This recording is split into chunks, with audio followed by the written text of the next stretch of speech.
तुलसी की चौपाइयाँ, दोहे और उनका परिचय।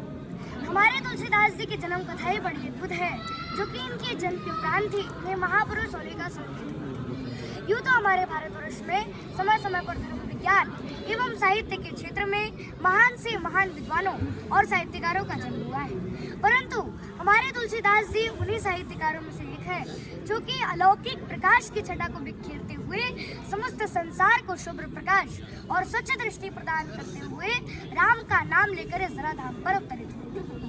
आज तक हिंदी साहित्य जगत में उनका कोई जोड़ नहीं। उन्होंने अपने साहित्य से पूरे भारत के लोगों को इतना प्रभावित किया है कि भव समुद्र सुखद नाव एक राम नाम से समस्त पाप रूपी बंधन से बेड़ा पार हो जाने की प्रेरणा दी है। गंगा और मंदिर में समय की पाबंदी होती है, समय से पटोर द्वार खुलते हैं और बंद हो जाते हैं, लेकिन हमारे तुलसीदास जी के रचित महाकाव्य रामचरितमानस में ऐसा कुछ भी नहीं है। 24 आवर्स 24 घंटे जब भी मन में इच्छा हो रामचरितमानस रूपी सरोवर में डुबकी लगाओ और पाप मुक्त हो जाओ। तुलसीदास जी का जीवन हिंदी साहित्य में सूरज के समान प्रकाशमान है।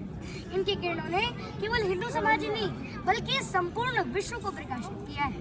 संत गोस्वामी तुलसीदास जी का जन्म 1589 ईस्वी को राजापुर ग्राम चित्रकूट जिले उत्तर प्रदेश में हुआ था। इनकी माता का नाम उलसी और इनके पिता का नाम आत्माराम दुबे था। बचपन में ही इनकी माता का देहांत हो गया था। जब वे जन्मे थे तो इनके मुख में दांत भी था और जन्म के उपरांत ही इन्होंने राम का नाम लिया था, इसलिए बचपन में लोग इन्हें रामबोला कह के पुकारा करते हैं। इसके बाद चुनिया नाम की दासी ने इनका लालन पालन किया था। जब वे 5 या 7 साल के हुए तो चुनिया दासी भी चल बसी। तब से लोग इन्हें मनहूस मानते। इनके गुरु का नाम बाबा नरहरि दास था। इनकी पत्नी का नाम रत्नावली था। वे अपनी पत्नी से बेहद प्रेम करते थे।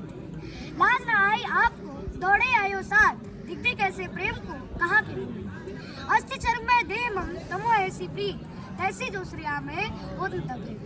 अर्थात ऐसी मान्यता है कि तुलसीदास जी ने अपनी पत्नी से मिलने के लिए अंधेरी तूफानी रात यमुना के नदी तैरकर ससुराल जा पहुंचे। उस अंधेरी रात में तुलसीदास जी को देखकर रत्नावली भय और लज्जा से चकित हो गई और क्रोध के वशीभूत होकर तुलसीदास जी को वापस लौट जाने को कहा और कहा कि इस हाड़ मास के पुतले से प्रेम करने के बजाय अगर आप प्रभु श्री राम जी के चरणों में अनुराग करते तो तुम्हारी 7 पीढ़ियों का उद्धार।